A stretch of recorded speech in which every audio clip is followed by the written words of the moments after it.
বলছি তুই দেখতেও পাস না, কিন্তু তোর সঙ্গে কানামাছি খেলছি।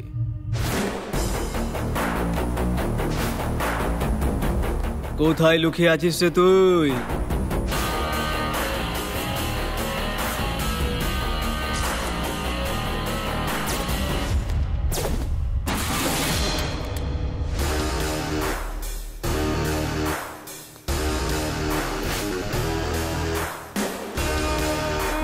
তুই এখানে 100 বছর বাঁচবি তুই। আমার জীবন নিয়ে টেনশন নিস না, তুই নিজের জীবনটা নিয়ে একটু বেশি ভালো করে ভাব। যে কেউ চলে এলেই হঠাৎ করে বন্দুক হাতে নিয়ে নিলেই কিছু হয় না, বুঝেছিস? ওটাতে বুলেট আছে কিনা সেটাও তো দেখে নে। এই তুই কি দেখতে পাস নাকি? হ্যাঁ, আমি দেখতে পাই বললেও কনফিউজড হবি, দেখতে পাই না বললেও কনফিউজড হবি। আমার নাইট ব্লাইন্ডনেস আছে। Night blindness? কনফিউজ হয়ে গেছিস না? কনফিউশন থেকে বাইরে বেরো, কারণ আমার কাছে বেশি টাইম নেই, ডিরেক্ট পয়েন্টে আসছি।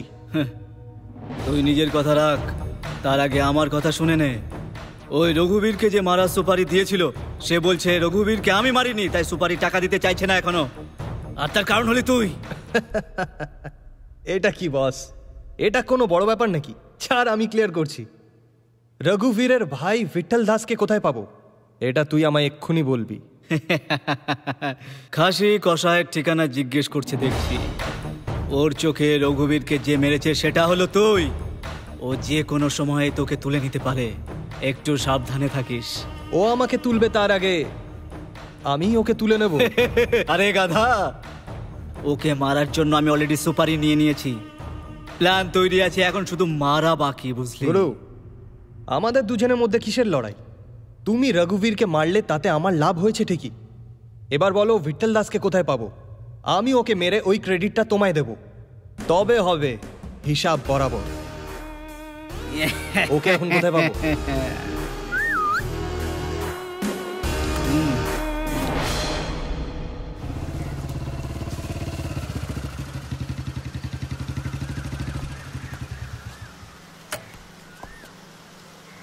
ভাই তুই আমাকে ডাকলে আমি জোশের মুখে চলেও আসলাম, কিন্তু এখানে ফাইট হবে ভেবে হাত পা ঠান্ডা হয়ে যাচ্ছে। আরে ফাইটের আগে গান বাজনা হয়, আর তুই শুধু গানের মধ্যে থাকবি। চল।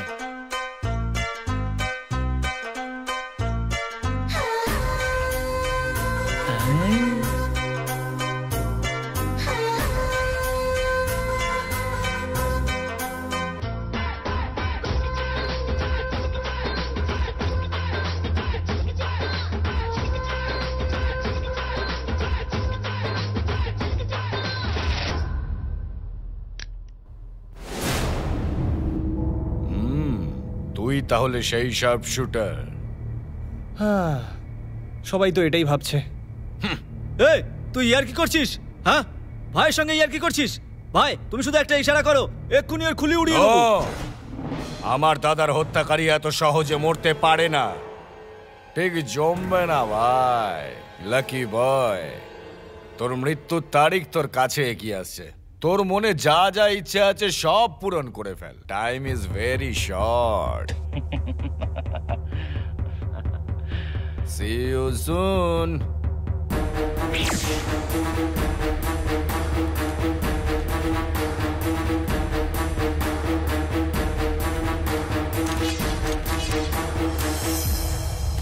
তুই আমায় নকল বন্দুক দেখিয়ে মেরে ফেলবি বলে হুল দিচ্ছিলিস? হ্যাঁ, জানিস না আমি কে? ওই আসলে কি, যদি একটু ভালোভাবে অ্যাক্টিংটা করি তাহলে একটু ন্যাচারাল দেখায়, তো তাই। তোর ন্যাচারাল অ্যাক্টিং আমার খুব পছন্দ হয়েছে, তোকে আমি ছেড়ে দেবো। একটা কথা বল, তোর এই পারফরমেন্সের ব্যাপারে তোর বস যদি জানতে পারে তাহলে?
এসব কি হচ্ছে কি? এইভাবে খাওয়া দাওয়া ছেড়ে দিলে কোনো সমস্যার সমাধান হয় না রে। কি রে নন্দিনী? কি করব সাবরি, জেকে বাঁচানোর জন্য কোনো পয়েন্ট খুঁজে পাচ্ছি না। সব দরজা বন্ধ দেখতে পাচ্ছি। দেখ, দরজাগুলো বন্ধ থাকলে কোনো জানলা নিশ্চয়ই খোলা আছে। সমস্ত জানালাও বন্ধ। আরে জানলা বন্ধ থাকলে ভেন্টিলেটর খোলা থাকবে। এই নে কফি খা। Thank you.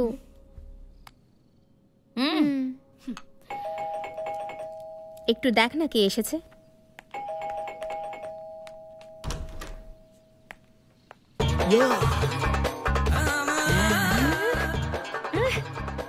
কে আপনি? কি চাই আপনার? ও, তার মানে আপনি সাপুরে। কিন্তু আপনার সাপের ঝুলি কোথায়? এসব কি দেখাচ্ছেন? ঢুকে পড়ছেন কেন? কি চাই আপনার? কি চাই? ঢুকে পড়লেন কেন আপনি? এটা আবার কি? আমি জানি না। এই শোনো, বেরো এখান থেকে। কি বলছো? এই যাও যাও যাও এখান থেকে যাও।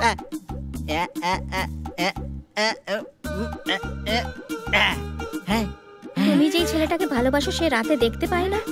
কি রাতের বেলায় জেকে দেখতে পায় না? এই নন্দু, আমি বলেছিলাম না ভগবান আছে? বলেছিলাম না জানলা দরজা বন্ধ হয়ে গেলে ভেন্টিলেটর ঠিক খুলে যাবে। ও ভেন্টিলেটর হয়ে আমাদের কাছে এসেছে। ভেন্টিলেটর? হ্যাঁ, দেখ যখন ভালো সময় আসে না, খারাপ থেকে খারাপ লোকও আমাদের ভালো সময় দেখাতে আসে। এখন দেখ একদম অকর্মা ঠিকই আমাদের সঠিক রাস্তা দেখাতে এসছে। বেচারা, ও তো ঠিক করে বলতে পারে না। ওকে ওকে। কিন্তু জেকে যে রাতে দেখতে পায় না এই কথাটা আমরা কোর্টে বললে আমরা জিতে যাব। এই আমাদের কথাটা বলবে। ফোনটাও রাতের বেলাতেই হয়েছিল। Super idea. সাবরি, তুই ততক্ষণ মিষ্টি মুখ করায় রাখি। তুমি মিষ্টি খাবে? আজ যা খুশি আমি বলেই ছাড়বো। এই নন্দিনী, মানে ব্যাপারটা হচ্ছে, তোমার একটা কথা বলবো? রাতের বেলায় জেকে দেখতে পায় না। ও রঘুবীরের খুন করেনি। নন্দিনী, নন্দিনী কি করে জানতে পারলো? আমি তোকে বলতে এসেছিলাম, কিন্তু ও দেখছি এখনই নাচছে। ব্যাপারটা এসো এসো না। ঋষি, যাক বাবা তুমি এসে গেছো, 1 মিনিট দাঁড়াও। এসো না এদিকে এসো। তুমি আমাদের অনেক হেল্প করেছো। এখন মিষ্টির ডাব্বাটা নাও আর যাও। যাও না, যাও বলছি। তুই এখানে কি করছিস? আরে দেখো না ঋষি, ওকে যেতে বলছি ও যাচ্ছে না। তুমি ওকে বলো তো, আমার টেনশন হচ্ছে। আরে ঠিক করে বল না। তুমি যে ছেলেটাকে ভালোবাসো সে রাতে দেখতে পায় না, এটাই বলার ছিল আমার। তুই খুব ভালো কাজ করেছিস। যা এখান থেকে। যদি না যাস তাহলে তোকে পিটিয়ে বৃন্দাবন দেখিয়ে দেবো, বুঝেছিস? যা করার হচ্ছে করে নিস, যা এখান থেকে। পাগল একটা। উফ, আমার তো মাথা কাজ করছে না। ঋষি, আরে ঋষি, ওটা সত্যি নয়, ওটা মিথ্যে কথা। রাফ জেকে কে বাঁচানোর জন্য সাপুরেটা আমাদের এই আইডিয়া দিল। কি সাপুরের আইডিয়া নাকি? আরে ও সত্যি কথা বলেছে।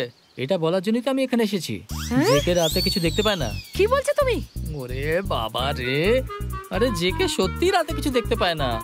ভালো হয়েছে নন্দিনী জানতে পেরেছে, আমি শান্তি পেলাম। ও ঋষি, নন্দিনী ভেবেছে এটা কোন একটা আইডিয়া হবে। হ্যাঁ একদম, এটা অন্য কিছু। এটা একটা আলাদাই আইডিয়া।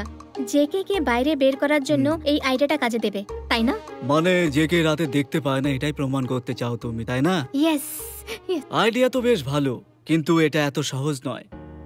কোর্ট তোমার থেকে প্রমাণ চাইবে। I know sir. আর তারপর জেকে নাইট ব্লাইন্ডনেস আছে, তার মেডিকেল সার্টিফিকেট কোথা থেকে আনবে তুমি? স্যার সেটা কোনো প্রবলেম না। শবরী রামচন্দ্র ডক্টরের খুব কাছের মানুষ, আর রামচন্দ্র মেডিকেল সার্টিফিকেট ইস্যু করার নটরাজনের খুব কাছের। পৃথিবী এদিক থেকে ওদিক হয়ে গেলে নন্দিনী যেন এটা না জানে, না হলে কিন্তু ও খুব দুঃখ পাবে। একটা একদিন তো জানতে পারবেই, তাহলে আজকে কেন বলবো না? আজ নয় কাল মরতে হবে বলে কি আজকেই গলায় দড়ি দেবো নাকি? হ্যাঁ, গুড জোক। প্রত্যেক জিনিসের একটা সঠিক সময় হয়, ততক্ষণ তুমি চুপ করে থেকো। কি? ও আমার ব্যাপারে সবকিছু জেনে আনন্দে নাচতে লাগলো? এটা কি করে হতে পারে? প্রথমে ওর মধ্যে দুর্বলতা ছিল তাই ও উদাস থাকতো। এখনো জানতে পেরেছে তোর মধ্যেও কমজোরি আছে। ইকুয়াল হওয়ার খুশিতে ও নাচতে শুরু করে দিয়েছে। সুপার ভাই, আমার তো টেনশন শেষ হয়ে গেল। থ্যাঙ্কস ঋষিকেতু, তুই তো আমার মাথা থেকে টেনশন নামিয়ে দিলি। এরপর জানি না কি হবে।